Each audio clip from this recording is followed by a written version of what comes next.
guys, it's me, Mrs. Bierman. I'm sorry I'm not here with you for art class today, but here is a video to get you started on our art project. I really hope you enjoyed that story of Little White Owl. It's such a cute one, and I do love those illustrations, so I hope you looked and paid special close attention to them, especially that very first illustration that you see. If the tab still happens to be open for the read aloud, have your teacher, your substitute today, go to about 20 seconds. It's like 15 to 20 seconds in, where that little white owl is sitting right on that tree branch, because that's a perfect illustration to kind of show what we are working on today. If you're going to do that, just go ahead and pause me. All right, so what you're going to need is either a piece of, oh, that got wet on one side, light purple paper or light gray paper. I guess my messy mat had quite a bit of junk on it here. And it doesn't matter which way your paper goes. I'll show you two different ways to do it. And you're going to want a pencil. And then, of course, you're going to need a box of your oil pastels, and we'll talk about those in a minute.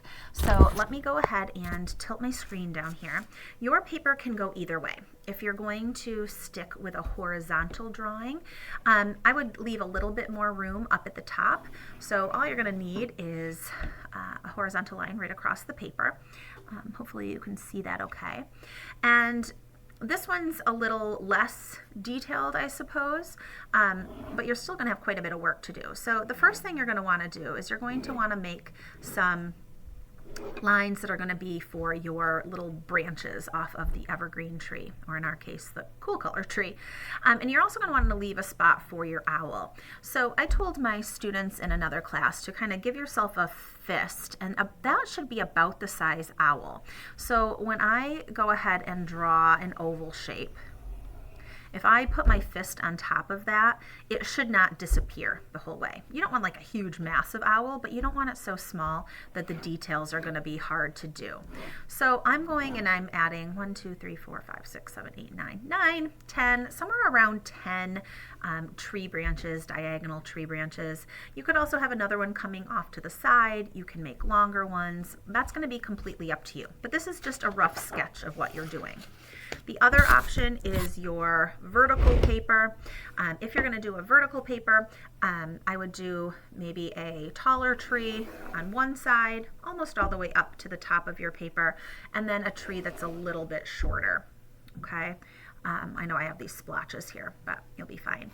I'm going to add some tree branches here, and just to keep in the shape of an evergreen tree, I'm going to start a little smaller at the top, and as I go down, they're going to be a little bit longer and a little bit longer. I'm trying to do it quite light so that if I need to erase any of these, I can pretty easily, and also the oil pastel will cover it pretty easily. So I'm going to do the same on both sides. And then one thing I want you to do, just like the other, the horizontal paper did, I want you to find a spot for your little white owl. So you can do it on any tree branch, but again, measure about, I'm not tracing my fist because that's going to give you a pretty lumpy oval, but I want you to try to get about that size. Okay, so if I close my fist and put it on top of there, it does not disappear. And then I did go over top of one of those tree branches, so I'm just going to erase where that overlaps. So that's all you need to get started. We haven't put our names on the papers yet, so if you need to restart on the other side, you can. If you're happy with what you have, please put your name on the back. And then we're going to get started with oil pastels. So get that situated, please, and then we'll move on. If you need to pause, go ahead, of course. Just please ask politely. When you get your box of oil pastels, they should be pretty neat. The last group of second graders, they did a really nice job keeping them all flat in the box, and when they put them away, a lot of them tried to do color wheel order, rainbow order, just to keep, to keep some organization here. It's not a huge deal if they're color wheel order, but it sure does help, and it sure does help organize them. So what yours should look like is they should all be flat. Okay, and you want to make sure they look like that when you put that away today. So you can work with any purple, any blue, and any white, any white or gray today. That's going to be completely up to you, but if you notice the pictures of the little white owl in the illustrations, they had a very cool sense to them. So we're going to really stick with cool colors. So I'm going to start with blue on one paper and purple on another, and you can decide what you like best. So what we're going to be working on for class today are the trees, and we'll go ahead and do the owl next time. Okay, so when I'm back, we'll focus on the owl. And I'll also give you the option of doing multiple owls if you would like to.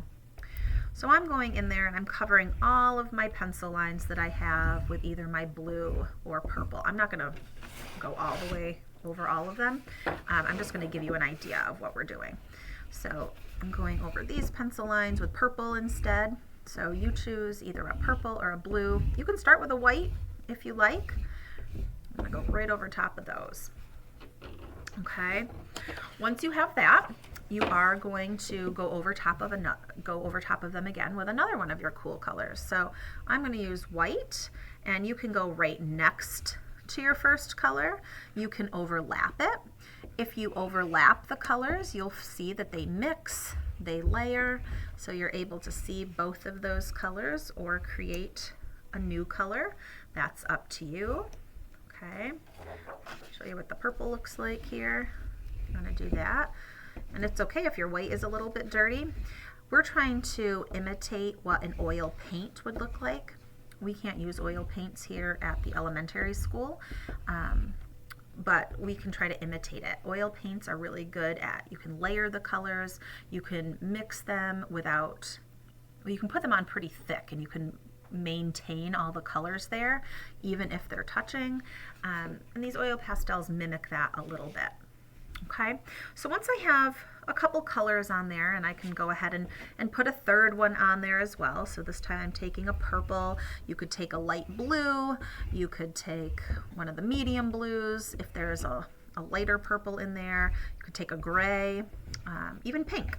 Any of those colors will do. So I have 3 colors on there now, and it's going to seem like a tedious step to do, but it doesn't take long. And the other second grade classes that have done this, they found out quickly that they can do it relatively fast. So we're going to try to do about, I don't know, 6 or 8 smaller little, it's like almost like the pine needles on the branches. So what you're trying to do is you're trying to get 6 to 10 little, I'm going to call them pine needles, on top of each one of those branches. So I'm going to go in there with one color, and we decided that it's going to be over 100 little dashed lines, but it goes very quickly. I mean, each dash line takes less than a second, so it shouldn't take you very long. So I'm going on there with one color, and then guess what? You're going to go back over all of those again with your second color and with your third color. And the more layers you put on there, the more depth you see, the more shading and color mixing you see. It might not look perfect, but it's going to look really cool when it's done. So you're going to get all 3 colors on those.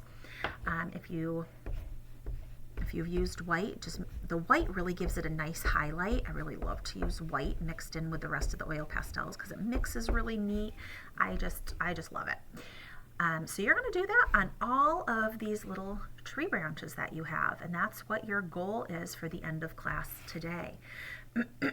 If you happen to get all of that done, you can do one last step. And the only thing I want you to do for your last step is pick one of your cool colors again.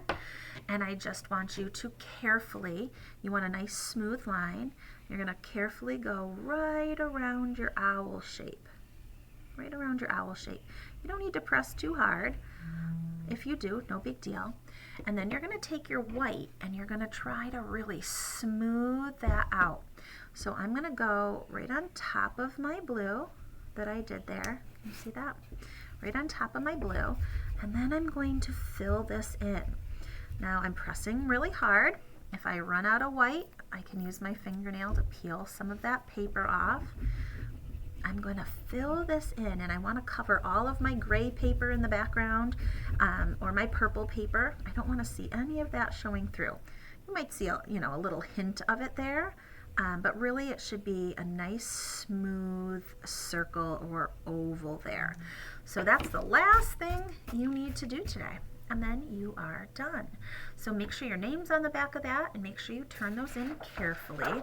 If you have those little crumbs on there, you can kind of just tap them on your desk. If you rub them across your paper, it will definitely smear.